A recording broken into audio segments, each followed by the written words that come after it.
still wanted Suzanne Sugarbaker on the show. In January 1991, Burke sued the Thomasons and Columbia, claimed she had been written out of an episode as punishment for criticizing them. He argued that this breach should make her contract invalid. The structure of the conflict was cruel. He wanted out. He kept her in. He went to court to get out. Court did not give her the exit she wanted. More than 3 decades later, she would explain it in the simplest way. She wanted to leave. She was not allowed to leave. Then came March 28, 1991. Delta Burke arrived at the set, filmed her scenes, and went home. After she left, a meeting was held. The cast and the producers sat together and voted on whether she should return for the 6th season. The answer was no. The following week, Terry Thomason wrote a letter to the chairman of Columbia Pictures, asking that Burke be released from her contract. Release had been the very thing Burke had asked for since the previous autumn. Now the request came from the man she had spent a year fighting. Meaning had changed completely. Burke had asked for an exit on her own terms. The show gave her removal on theirs. He had asked to walk away. He made the final decision without her in the room. 5th season finale aired on May 13, 1991. That was the last time Delta Burke appeared as Suzanne Sugarbaker on Designing Women. 6 weeks later, she renewed her vows in a room where no one from the show was present. A year later, speaking by phone from her California home, Burke gave an interview that included the most revealing phrase of the entire story. She said there was still emotion there, a lot of frustration, a lot of anger. Then she said, felt very much the fall guy. He also spoke about the cruelty of not being believed. When a workplace becomes so strange that people cannot accept your account of it, isolation becomes part of the pain. Carr here is what almost nobody knew while the feud was filling newspapers. Delta Burke was in a mental health crisis so severe she nearly did not survive it. Later described sitting in her car at the height of her fame, trapped in a depression so heavy she had the means to end her life beside her on the seat. He did not know where she was. He called her husband. The sentence she used to describe what happened next would be the most important line in the whole story.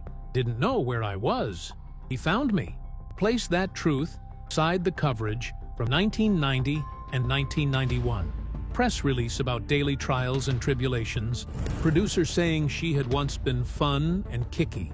Columns asking what had happened to her body. Strangers asking whether she was pregnant. Even the reunion episode that people praised for courage. All of it surrounded a woman who, in that same period, sitting in a parked car, deciding whether she could keep living. Burke later said, drugs and the darkness were worth it, because they brought her to Gerald McCraney. That is her own verdict. She has the right to make it.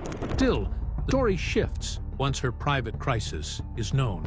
Industry spent 2 years asking whether Delta Burke was difficult to work with. Almost no one seemed to ask whether she was all right. Designing Women continued without her. Julia Duffy joined the show for the 6th season. Jean Smart later left as well. Jan Hooks came in. Season 6 rated well, partly because viewers wanted to see what the show looked like after the wreckage. Season 7 collapsed. A series was canceled in 1993. Producers won 2 more seasons. Burke moved forward in a different way. 1992, she got her own CBS series, Delta. Lasted 1 season. She started a production company, launched a plus-size clothing line, later appeared in DAG, Boston Legal, What Women Want, and Sordid Lives. Also made it to Broadway, appearing in Thoroughly Modern Millie in 2003 and Steel Magnolias in 2005. In 1998, she published a memoir with a title that made her position clear. To style, Eve wasn't a size 6, and neither am I. And, little by little, she stepped away. She finally said here, the turn no one watching in 1991 would have expected. Made peace. 1995, Delta Burke and Linda Bloodworth Thomason reunited to bring Suzanne Sugarbaker back in a new sitcom called Women of the House. The show lasted 1 season. Its real legacy was the reunion itself.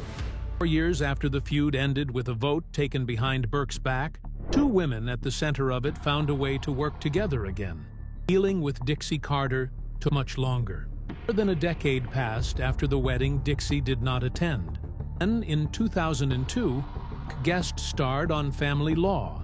Carter was a regular. It was the third time in their careers that the two women had played relatives.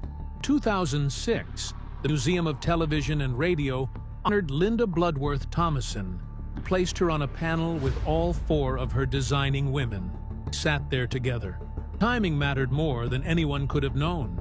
Dixie Carter died in 2010. Shaq Taylor and Jan Hooks both died in 2014. Whatever else this story holds, it did not end with everyone still angry. Herself became quiet. Roughly 20 years, she avoided interviews. Harold McCraney later explained why. Speaking to people, he said he had had it with the tabloids and with the designing women fight.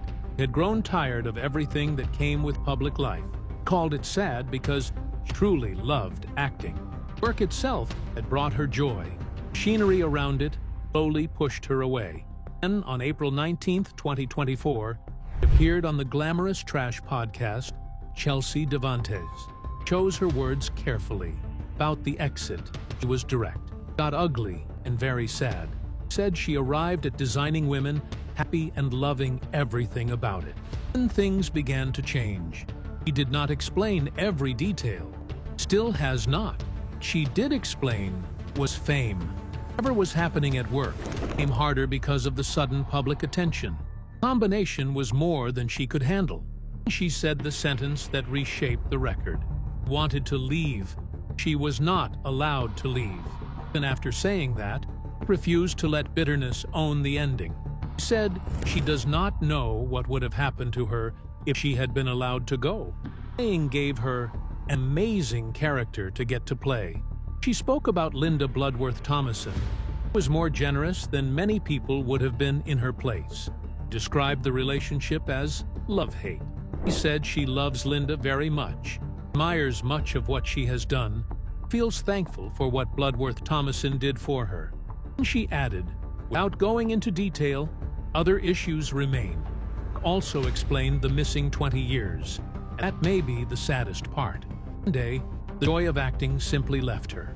Ugliness attached to the business had ruined something she loved. She stepped away, because the joy was gone. Turns 70 on July 30th. Lives in Central Florida with Gerald McCraney, the same state where she was born and where she won a beauty pageant at 17. Fish. She was diagnosed with type 2 diabetes and has worked on her health. Have now been married for 37 years.